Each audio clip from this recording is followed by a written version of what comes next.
1000 अंकों की कितनी धनात्मक संख्या संभव है। ऐसे प्रश्न देख के आपका दिमाग हिल जाता है, लेकिन चिंता करने की कोई बात नहीं है, हम आपके दिमाग को नहीं हिलने देंगे और इसका आंसर आप विदिन सेकंड में बना सकते हैं। तो देखिए मेरे भाइयों, ऐसे प्रश्नों का हल हम कैसे करते हैं, ऐसे प्रश्नों का हल हम कैसे करते हैं। हम अगर आपसे ये पूछें 2 अंकों की कितनी संख्या है, 1 अंकों की कितनी संख्या है, तो आप क्या कहेंगे? 1 2 3 4 5 6 7 8 9। 1 अंकों की यही तो एक संख्या है जिसे अंक कहते हैं, 9 है। हम इसे कैसे लिख सकते हैं? 9 गुने 10 पर पावर 0, 9 गुने 10 पर पावर 0। 10 पर पावर 0 किसी भी संख्या पर अगर पावर 0 होता है तो उसका मान 1 हो जाता है, तो क्या हो जाएगा? 9 गुने 1, तो 9 हो गया। और 2 अंकों की कुल कितनी संख्या है ये आपको पता है, 90 होता है। 2 अंकों की कुल कितनी संख्या होता है? 90 होता है। तो आप इसे कैसे लिख सकते हैं? 9 गुने 10 पर पावर 1, 9 गुने 10 पर पावर 1, आपको पता है, कोई दिक्कत नहीं इसमें। 9 गुने 10 पर पावर 1। अगर हम आपसे पूछें 3 अंकों की कुल कितनी संख्या होंगी, तो आप कहेंगे 900 होता है। तो इसको हम कैसे लिख सकते हैं? 9 गुने 10 पर पावर 2। अर्थात हम इससे क्या समझे कि जितने अंकों की संख्या होगी 10 पर पावर उतनी में 1 कम कर देंगे, वो हो जाएगा मेरा आंसर। अर्थात 1000 अंकों की कुल कितनी धनात्मक संख्या संभव है, तो इसका सही आंसर क्या हो जाएगा? 9 गुने 10 पर पावर 999। समझ में आ गया? कोई दिक्कत नहीं। तो इसका सही आंसर क्या हो जाएगा? Option number C. ठीक है, दूसरा क्वेश्चन देखिए।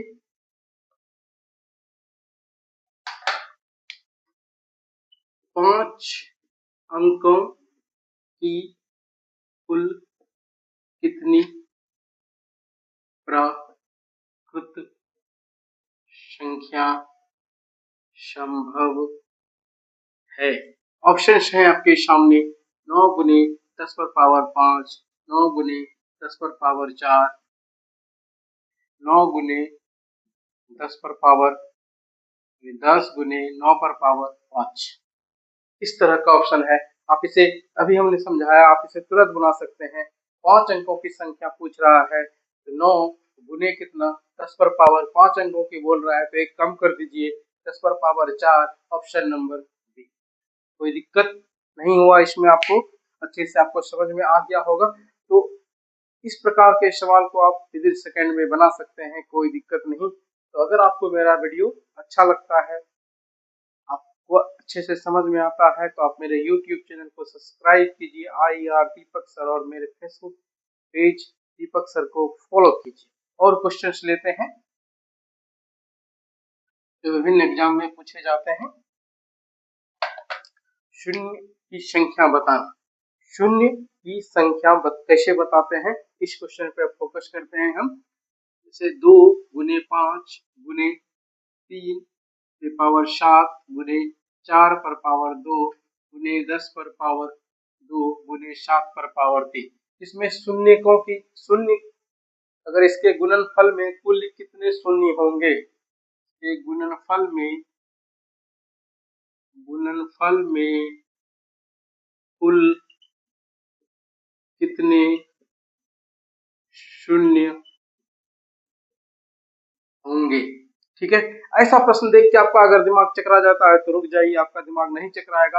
आप बिल्कुल आसानी से इसका सॉल्यूशन देख सकते हैं। आप सबसे पहले ये समझिए कि शून्य आता कैसे है। शून्य आता कैसे है? अगर कोई भी संख्या दिया हुआ है और उसमें शून्य है, इसका मतलब ये हुआ कि 2 और 5 जरूर होगा। बिना 2 और 5 के शून्य नहीं बनेगा, नहीं बनेगा, नहीं बनेगा।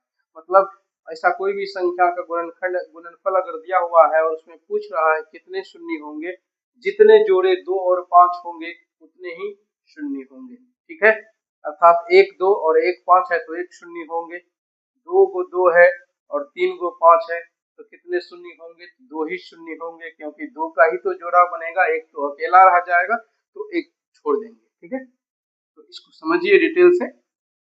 अब देखिए यहाँ पे 2 पे पावर कितना है? 5। यहाँ पे 2 और 5 के अलावा जो भी है उसे छोड़िए, उसका कोई मतलब नहीं है। हमको शून्य बताने के लिए बस 2 और 5 पे फोकस करना है। और 2 और 5 क्या होता है? 5 गुने 2 10 हो जाता है। और इस तरह से कोई भी ऐसा फैक्टर जिसमें 2 और 5 आपको दिखेगा, बस उससे मतलब रखना है, बाकी किसी से नहीं। तो यहाँ देखते हैं 2 पर पावर 5 है, प्लस ये देखिए 2 पर 4 जो लिखा है ना, 4 पर पावर 2, ये एक्चुअली में क्या लिखा हुआ है, 2 पर पावर 4। समझ में आया कैसे? देखिए 2 पर पावर 2 ऐसा लिख सकते हैं ना, तो पावर पावर क्या हो जाता है, गुना, तो ये क्या हो गया, 2 पर पावर 4। समझ में आ गया? तो यहाँ से 2 पर पावर क्या हो जाएगा, 4। यहाँ देखिए जो 10 लिखा हुआ है, इसमें क्या लिखे, इसको हम कैसे लिख सकते हैं, 5 गुने 2, इस पे पावर कितना है, 2, तो 5 गुने 2, इस पर पावर कितना है, 2। यहाँ से 2 पर पावर कितना आ जाएगा, 2। और कहीं पे 2 दिखाई पड़ रहा है, नहीं, तो रहने दीजिए। अब 5 पे देखते हैं, 5 पे पावर कितना आता है, तो 2 पर पावर कुल कितना हो गया, 5 4 9 2 11, 2 पर पावर आ गया 11। और 5 पे देखते हैं कितना पावर बन रहा है, 5 पे कितना पावर बन रहा है, देखिए 5 कहीं दिख रहा है जी, एक जगह दिख रहा है, 2 पर पावर, ये जो 10 पर पावर 2 है, इसमें तो 5 भी आया होगा ना, 5 गुने 2, इस पे पावर 2 है, तो 5 पर पावर कितना आ जाएगा, 2। 5 पर पावर कितना आ जाएगा, 2। अब देखिए यहाँ 2 पर पावर कितना है, 11, और यहाँ 5 पर पावर कितना है, 2। तो छोटा पावर कौन सा होगा, अर्थात जी कितना पेयर बनेगा, 2। तो इसमें कितने शून्य होंगे, 2। आंसर मेरा क्या हो जाएगा, इसके गुणनफल में कितने शून्य होंगे, 2। ठीक है। अब एग्जाम में पूछा हुआ कुछ सवाल लेते हैं, जो कि एसएससी के एग्जाम में पूछा हुआ है।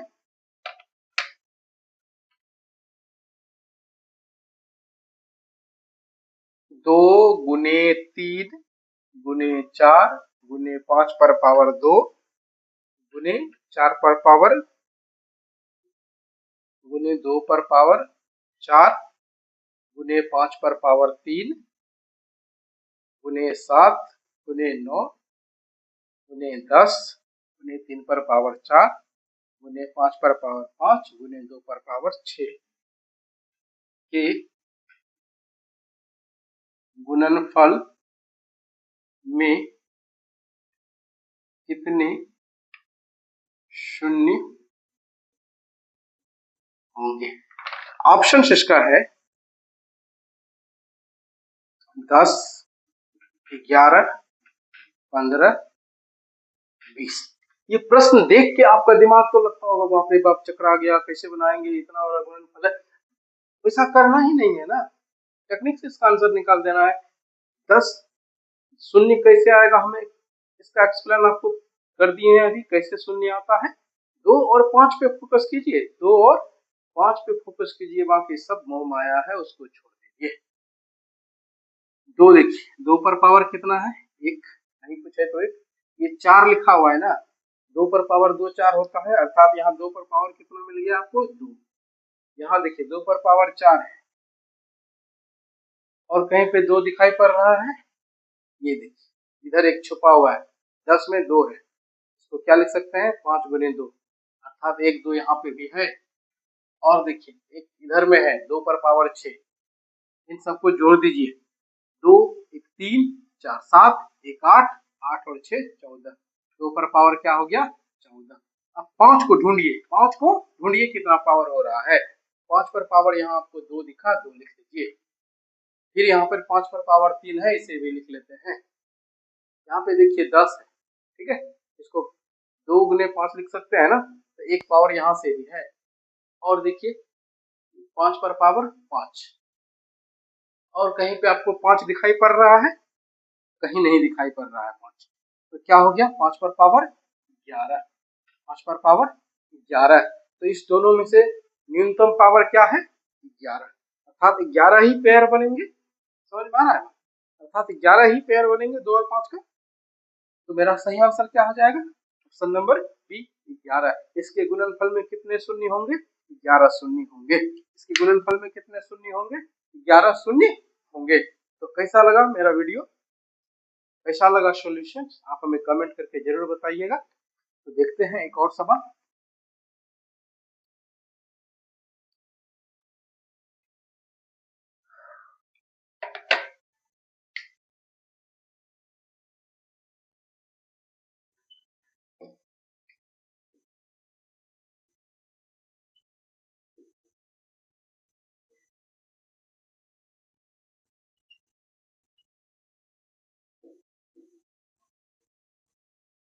72 के कुल कितने गुणनखंड है? 72 के कुल कितने गुणनखंड है?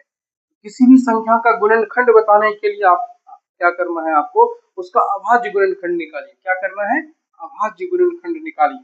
2 से देखिए 36, फिर 2 से देंगे तो 18, फिर 2 से देंगे तो 9, अब 3 से चलेगा। 2 पर पावर कितना हो गया? 3, 3 पर पावर कितना हो गया? 2।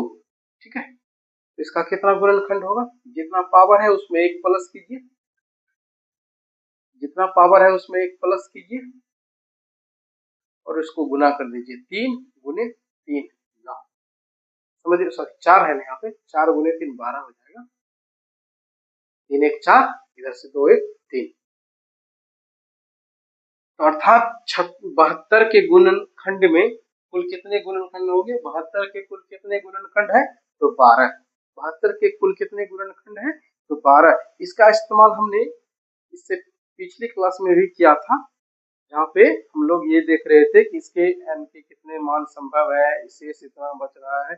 इस प्रकार के प्रश्न में हमने देखा था। अगर आपने मेरा पिछला क्लास नहीं देखा है तो उस क्लास को भी देखिए। प्लेलिस्ट में आइए, नंबर सिस्टम के प्लेलिस्ट में आइए, वहां से पार्ट वाइज सब वीडियो आपको मिल जाएगा। पार्ट 1, पार्ट 2, पार्ट 3, इस तरह से बहुत सारा वीडियो मैंने छोटे छोटे पार्ट्स में बना के रखा है। कारण क्या है मेरे दोस्तों, मेरे बच्चों, कि मैं एक रेलवे एम्प्लॉय हूँ और टाइम बहुत कम मिल पाता है। 8 आवर्स ड्यूटी करना है, फिर उसके बाद और भी काम होता है, खाना खाना है, कपड़ा धोना है, बच्चों के साथ थोड़ा समय बिताना है, तो समय बहुत कम मिल पाता है, जिसके कारण मैं लंबा वीडियो नहीं बना सकता हूँ।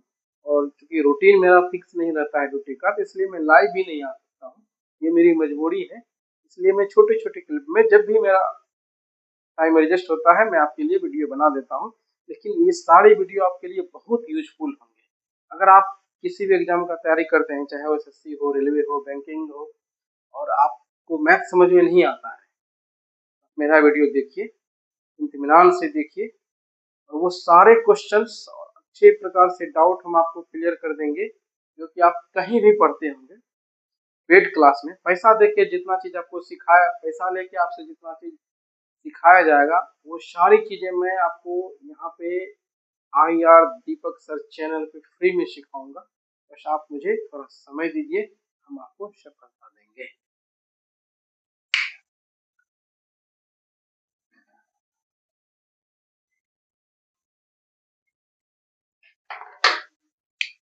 कुछ क्वेश्चंस आपके लिए।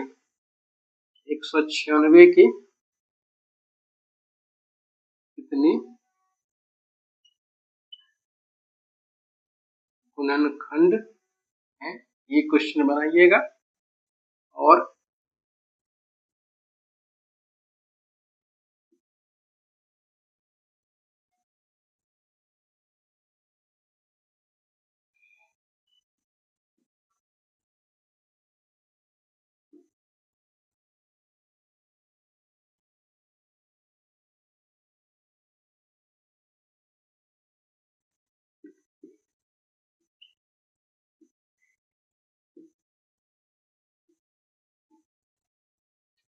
दो गुने 3 गुने 5 पर पावर 2 गुने 7 पर पावर 6 गुने 10 पर पावर 2 गुने 4 पर पावर 2 गुने 5 पर पावर 7 के गुणनफल में कितने शून्य हैं, ये आपको कमेंट करके इसका आंसर बताना है।